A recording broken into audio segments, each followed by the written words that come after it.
Community Health Worker Training, Cardiovascular Health and Diabetes, Module 6B, High Blood Cholesterol. Learning outcomes for this mini module: identify the causes of high blood cholesterol, identify risk factors and warning signs associated with high blood cholesterol, explain strategies for preventing high blood cholesterol, and list procedures for diagnosing it. What are the causes and risk factors for high blood cholesterol? Unhealthy eating habits, in particular diets high in saturated fats, trans fats, triglycerides, and processed foods. We're going to talk a little bit more in more detail about each of these risk factors in a moment. Genetics and family history of high blood cholesterol. Excess weight, so being overweight or obese. Age, we have a higher risk as we get older. Smoking is a big risk factor.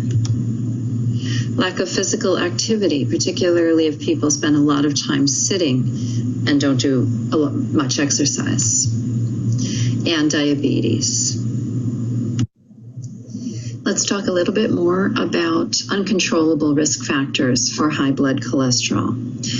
Age. The risk for high blood cholesterol increases with age. This is due to our bodies not being able to clear cholesterol as well from the bloodstream. Gender. Around the age of 55 or around menopause, women tend to have lower LDL levels than men. However, after menopause, women's LDL or bad cholesterol levels increase. On the contrary, men tend to have lower good cholesterol levels than women. Family history. The risk for high blood cholesterol increases if someone in your family has had high blood cholesterol. In terms of prevention, let's look a little bit more at controllable risk factors. And one that isn't on here but is important is if someone has diabetes, helping them to control their diabetes well actually also helps them to keep their blood cholesterol level under control. Okay, so probably the most important piece of prevention is healthy eating. And people can reduce the risk of high blood cholesterol with a diet high in fruits, vegetables, whole grains, fiber, healthy fats, and poultry or other low-fat meats. And a diet low in saturated fats, trans fats, fatty meats, and whole-fat dairy products. Maintaining a healthy weight is also important. It can increase the total good cholesterol, HDL, and decrease the risk for high blood cholesterol, as well as other chronic health problems like diabetes. Physical exercise. Exercise contributes to losing weight or maintaining a healthy weight and helps to lower LDL or bad cholesterol and to raise HDL or good cholesterol levels. You should try to be physically active for 30 minutes or more on most, if not all, days of the week. Smoking. Smoking is really important. Smoking damages the overall well-being of the blood vessels, making them more susceptible to collecting fatty deposits or plaque. And smoking can also lower your total HDL or good cholesterol levels. A little bit more about diet. So people at risk of high blood cholesterol or who've already been diagnosed with it should eat less of these foods. So they want to avoid food high in unhealthy fats in particular. So this includes fatty cuts of meat, deep fried food, processed foods, butter or margarine, baked goods like pies, pastries, cakes, and biscuits, snack food like chips and crackers, and full-fat dairy products like whole milk, cheese, and ice cream. So let's talk a little bit about the details of this.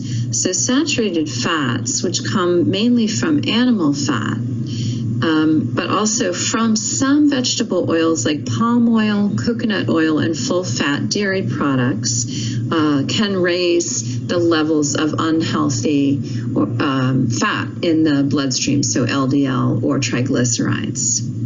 Trans fats are also very dangerous, and they come from vegetable oil that's been hardened by a process called hydrogenation. Many snack food, fast food, and baked goods contain trans fats, including baked good product like mixes that you can buy. Dietary cholesterol is in foods that come from animal sources like egg yolks, meat, and dairy products. And we used to think that you needed to avoid egg yolks completely if you had high cholesterol. But now we understand that a moderate number of eggs, including the yolks a week, is still safe, about 4 per week. And finally, triglycerides are the other kind of fat in food. Eating too much food that's high in fats in general and eating too many carbohydrates means your body will turn the fat and extra carbohydrates into triglycerides, which again has a direct impact on your cholesterol levels in your blood. Now, in addition to all the foods that people should avoid to prevent getting high cholesterol or to help treat it if they already have it, there's a number of foods they should eat more of. So more vegetables and fruit in the diet. Whole grains, so brown rice, whole wheat bread or tortilla products, whole oats, all of these, barley, all of these whole grain products are very good for helping to lower cholesterol.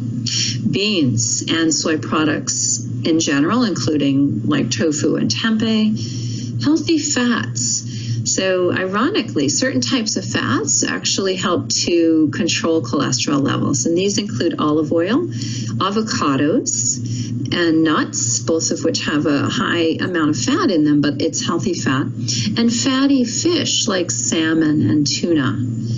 And in addition, actually, red wine in moderation helps to control cholesterol. And the amount that's considered moderation is no more than 1 glass a day for women and 2 glasses a day for men. If they drink too much, it actually backfires. So the key there is moderation. What are the warning signs of high blood cholesterol? Well, that's a trick question because there are no warning signs. There's no symptoms of high cholesterol. Eventually, if somebody doesn't get it treated and it causes atherosclerosis that can then lead to coronary artery disease or stroke, those things obviously have symptoms. But while the cholesterol is high and leading to those complications, there are no signs or symptoms or warning signs. And that's why it's really important for everybody to have blood screening tests for cholesterol levels about every 5 years for adults, and sometimes more often for people who are at higher risk. For instance, people who have a family history of high cholesterol or people who have diabetes.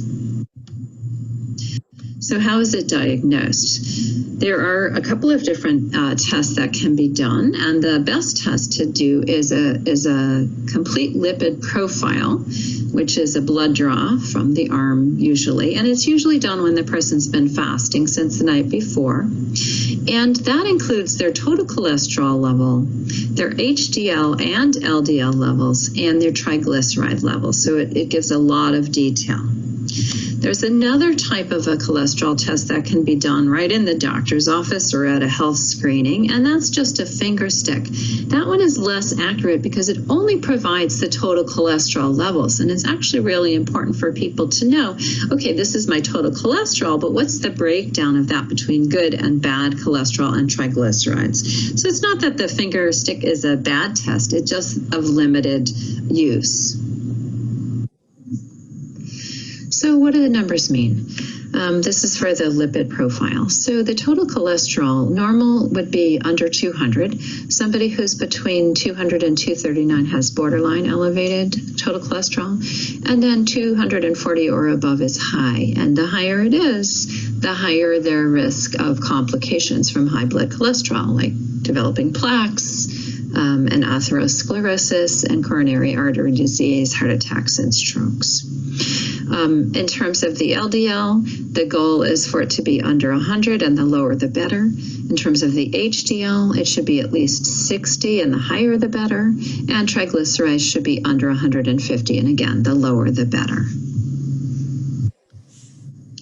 But the numbers are only one piece of the puzzle. Okay, so the person's healthcare provider is going to look at what their numbers are, and they're going to make a decision about whether they need to be treated for high cholesterol, in particular put on meds for high cholesterol, depending on their overall risk factors. So not only the numbers, but also their medical history, their family history. In other words, does it run in the family?